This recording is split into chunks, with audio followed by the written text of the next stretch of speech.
नमस्ते दोस्तों, मैं दिलीप हिरपरा और आपका फिर से स्वागत करता हूँ डेल्टा डेरिवेटिव चैनल पे। फिर से हम वीकली स्टॉक्स आइडिया में 3 ऐसे स्टॉक लेके आया हूँ, वो शॉर्ट टर्म इन्वेस्टमेंट के लिए मुझे अच्छा लग रहा है। तो उनमें से पहला स्टॉक है HDFC लाइफ इंश्योरेंस। ये HDFC लाइफ इंश्योरेंस का वीकली चार्ट है। तो यहाँ पे आप देख सकते हो कि जो ए एरिया था, जो मतलब कि यहाँ पे आप देखो तो ये जो 630 का जो एरिया था वो पहले उसका रेजिस्टेंस हुआ करता था। यहाँ पे उसने 2 बार रेजिस्टेंस लिया था, बाद में फिर से यहाँ पे तीसरी बार रेजिस्टेंस लिया और उस रेजिस्टेंस को यहाँ पे उसने ब्रेक किया है, ठीक है। और बाद में उसने कभी वो जो रेजिस्टेंस था उसको कभी यहाँ पे उसने ब्रेक नीचे की साइड नहीं किया है, मतलब कि वो रेजिस्टेंस को ऊपर की साइड ही अभी ये ट्रेड कर रहा है। और यहाँ पे और एक चीज देखो तो रेजिस्टेंस के ऊपर यहाँ पे अभी ये सपोर्ट बन रहा है। ये जो है उसका 660 जो उसका लेवल है वहाँ पे वो सपोर्ट ले रहा है। यहाँ पे वो 5-6 वीक से यानी कि 1 मंथ के ऊपर यहाँ पे वो कंसोलिडेशन हो रहा है, यहाँ पे एक रेंज में ट्रेड कर रहा है। तो मेरा ट्रेड अभी क्या बन रहा है, मतलब कि यहाँ पे आप देखो तो यहाँ पे अभी एक शॉर्ट टर्म इन्वेस्टमेंट यहाँ पे अभी मुझे दिख रहा है। तो इसी एरिया पे वो मतलब कि कंसोलिडेशन हो रहा है। तो यहाँ पे उसने एक जो लास्ट वीक था यहाँ पे एक अच्छा सा बुलिश कैंडल बनाया हुआ है। तो अभी आप उनमें इन्वेस्ट करना चाहो तो आप इन्वेस्ट कर सकते हो। ये HDFC लाइफ इंश्योरेंस कंपनी जो इंश्योरेंस की जो कंपनी होती है उनमें से एक अच्छी कंपनी है, अच्छे ग्रुप की कंपनी है। तो यहाँ पे अगर आप 680 अभी उसका प्राइस चल रहा है, यहाँ पे इसी प्राइस पे अगर आप ऐड करना चाहो, इन्वेस्टमेंट करना चाहो तो यहाँ पे आप इन्वेस्ट कर सकते हो। और अगर आप उसमें यहाँ पे इन्वेस्ट करते हो तो आपका जो स्टॉप लॉस 650 के नीचे यानी कि 650 के नीचे अगर वो वीकली बेसिस पे क्लोज कर देता है तो यहाँ पे आपको निकल जाना चाहिए। तो फिर से वो स्टॉक वीक हो सकता है। अगर वो स्टॉक ऊपर ही ट्रेड कर रहा है तो यहाँ पे आपको टारगेट 750 के ऊपर भी टारगेट देखने को मिल सकता है। हम वीकली स्टॉक इसलिए एनालिसिस करते हैं ताकि आपको शॉर्ट टर्म इन्वेस्टमेंट कर सको। यहाँ पे शॉर्ट टर्म इन्वेस्टमेंट के लिए आपको 6 महीने से 1 साल का आपका टाइम हॉरिजॉन्टल होना चाहिए। और यहाँ पे मैं बार बार आपको कहते आया हूँ कि आपको जो भी कैपिटल है वहाँ पे आपको 10 पार्ट में डिवाइड कर देना चाहिए। यानी कि आपका 1 लाख का कैपिटल है तो आपको एक स्टॉक में 10,000 से ज़्यादा इन्वेस्टमेंट नहीं करना चाहिए, ठीक है। ताकि क्या है कि आपका रिस्क मैनेजमेंट अच्छे से आपको वहाँ पे फॉलो हो सकता है। और दोस्तों यहाँ पे कोई भी स्टॉक में अगर मैं यहाँ पे एनालिसिस करता हूँ तो यहाँ पे मेरा डायरेक्टली बाइंग और सेलिंग रिकमेंडेशन नहीं होता है। जो भी स्टॉक में आप इन्वेस्ट कर रहे हो तो वहाँ पे आपको फाइनेंशियल एडवाइजर के साथ ज़रूर डिस्कस करना चाहिए और आपके रिस्क कैपिटल के हिसाब से आपको कोई स्टॉक में इन्वेस्टमेंट करना चाहिए। तो दूसरा स्टॉक है मिंडा कॉरपोरेशन। मिंडा कॉरपोरेशन का एक वीकली चार्ट है। यहाँ पे आप देख सकते हो कि लास्ट वीक में यहाँ पे अच्छा सा एक बुलिश कैंडल बना हुआ है और जो उसका रेजिस्टेंस पहले हुआ करता था मतलब कि 120 के आसपास उसका रेजिस्टेंस था, इसी रेजिस्टेंस को यहाँ पे उसने अच्छे से वॉल्यूम के साथ ब्रेक किया हुआ है। यहाँ पे आप लास्ट वीक का वॉल्यूम भी देख सकते हो। और यहाँ पे एक चीज आप देख सकते हो कि ये जो एरिया था यहाँ पे आप देखो तो यहाँ से 2019 से अगस्त 2019 से लेके इस लास्ट वीक तक यहाँ पे जो भी एरिया था यहाँ पे आप नीचे एक वॉल्यूम देख सकते हो कि यहाँ पे आप देखो तो वॉल्यूम काफ़ी सारे यहाँ पे बढ़ चुके हैं। मतलब कि यहाँ पे हम माने कि बड़े जो इन्वेस्टर है यहाँ पे अभी इस स्टॉक को बाय कर रहे हैं, एक्युमुलेट कर रहे हैं। तो अभी क्या है कि मेरा व्यू क्या है कि जो अभी जो प्राइस चल रहा है 133, उसका जो लास्ट ब्रेकआउट था 120 का यहाँ पे उसका रेजिस्टेंस था, उसने यहाँ पे उसको ब्रेक कर दिया है और एक अच्छा सा क्लोजिंग भी दिया है। तो अभी उसका प्राइस चल रहा है 133।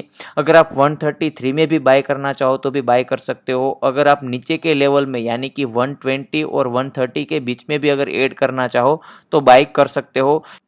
यहाँ पे मैंने टाइटल में लिखा है कि अगर आपने एक चीज देख ली तो आप तो यहाँ पे स्टॉक रॉकेट की तरह हो सकता है। तो यही चीज है, यहाँ पे मैं वॉल्यूम की बात कर रहा हूँ। तो अगर आपको कोई भी स्टॉक रेजिस्टेंस के पास उसको ब्रेक करता है और वहां पे आपको एक अच्छा सा वॉल्यूम मिलता है तो स्टॉक में कैपेसिटी होती है ऊपर जाने की, उसमें हाई प्रोबेबिलिटी होती है वो स्टॉक ऊपर जा सकता है। और यहाँ पे आप देखो तो काफी लास्ट 4-5 महीने से उसका वॉल्यूम इंक्रीज हो रहा है और वो स्टॉक इसी लेवल पे अभी रेंज पे ट्रेड कर रहा है, यहाँ पे कंसोलिडेशन हो रहा है और जो उसका रेजिस्टेंस था 120 का उसने ये इस वीक को ब्रेक कर दिया है अच्छे से, एक अच्छे बुलिश कैंडल के साथ और अच्छा वॉल्यूम के साथ। तो अगर कोई भी स्टॉक में अच्छा सा वॉल्यूम आपको देखने को मिलता है इस टाइप का, तो आने वाले टाइम में उसकी अच्छी प्रोबेबिलिटी होती है वो स्टॉक ऊपर जा सकता है। तो ये भी एक स्टॉक अच्छा सा इन्वेस्टमेंट के लिए मुझे लग रहा है। तो अगर आपको यहाँ पे 120 से लेके 130 जो भी उसका प्राइस चल रहा है उसके बीच में कहीं पे मिले तो आपको यहाँ पे ऐड करना चाहिए। अगर ये स्टॉक को आप बाय करते हो तो यहाँ पे आपका स्टॉप लॉस होना चाहिए 100 का। अगर 100 के नीचे वो वीकली बेसिस पे क्लोज कर देता है तो आपको यही स्टॉक से निकल जाना चाहिए। और मुझे यहाँ पे अपसाइड लग रहा है जो उसका फर्स्ट टारगेट होना चाहिए 150 का। अगर 150 को भी अच्छे से वो ब्रेक करता है तो उसका यहाँ पे लाइफ टाइम के ऊपर भी 250 के आसपास उसका टारगेट हो सकता है। तो एक इन्वेस्टमेंट के लिए अच्छा सा स्टॉक मुझे लग रहा है।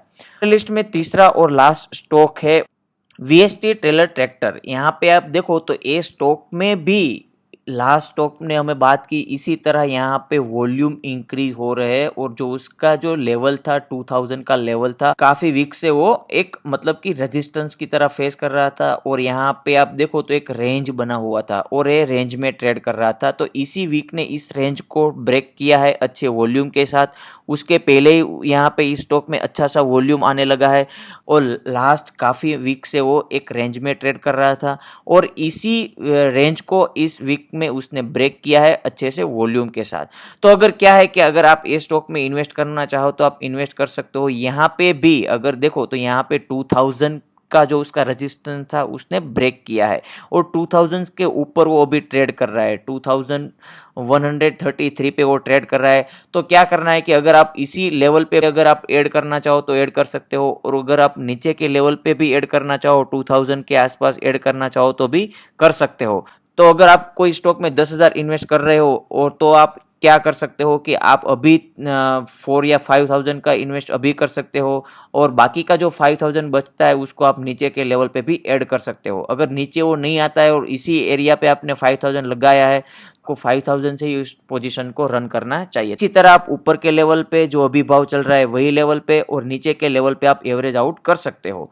तो ये स्टॉक भी एक इन्वेस्टमेंट के लिए अच्छा मुझे लग रहा है। अगर आप इस स्टॉक में इन्वेस्टमेंट करते हो तो यहाँ पे आपका जो स्टॉप लॉस है वो स्टॉप लॉस हो जाना चाहिए जो 1800 का जो लेवल है उसके नीचे। अगर वीकली बेसिस पे क्लोज कर देता है ये स्टॉक तो इस स्टॉक में से आपको निकल जाना चाहिए। अगर ये स्टॉक ऊपर ही ट्रेड कर रहा है, स्टॉप लॉस को नहीं हिट करता है और ऊपर ही ट्रेड कर रहा है तो यहाँ पे अच्छा सा एक मतलब कि टारगेट आपको देखने को मिल सकता है। यहाँ पे आपका जो फर्स्ट टारगेट होना चाहिए वो 2800 का टारगेट होना चाहिए और बाद में आप अगर ये यहाँ पे जो लाइफ टाइम हाई है उसका 3100 के आसपास का जो लेवल है वो भी आपको देखने को मिल सकता है। तो ऐसे 3 स्टॉक थे इस वीक को जहाँ पे आप जो शॉर्ट टर्म इन्वेस्टमेंट के लिए एक अच्छी अपॉर्चुनिटी मुझे लग रही है। तो दोस्तों अगर आपको ये वीडियो अच्छा लगा है तो आप इस वीडियो को लाइक कर सकते हो। दोस्तों अगर आपने इस चैनल को सब्सक्राइब नहीं किया है अब तक तो आप इस चैनल को सब्सक्राइब जरूर कर लीजिए ताकि आपको और इस तरह वीकली एनालिसिस वाले स्टॉक मिलते रहेंगे और ये वीडियो आप दूसरों के साथ शेयर भी कर सकते हो जो स्टॉक मार्केट में इन्वेस्ट कर रहे हैं और उसको पता नहीं है कि किस तरह से स्टॉक को एनालिसिस किया जाता है, किस तरह से वीकली चार्ट देखे जाते हैं। तो उसके साथ ये वीडियो को आप शेयर भी कर सकते हो। अगर दोस्तों आप लाइव मार्केट में कुछ अपडेट चाहिए तो आप हमारी फ्री टेलीग्राम चैनल ज्वाइन कर सकते हो। उसका लिंक आपको इस वीडियो के डिस्क्रिप्शन में मिल जाएंगे। दोस्तों अगर आपने अब तक हमारी मोबाइल एप्लीकेशन डाउनलोड नहीं की है तो आप हमारी मोबाइल एप्लीकेशन भी डाउनलोड कर सकते हो।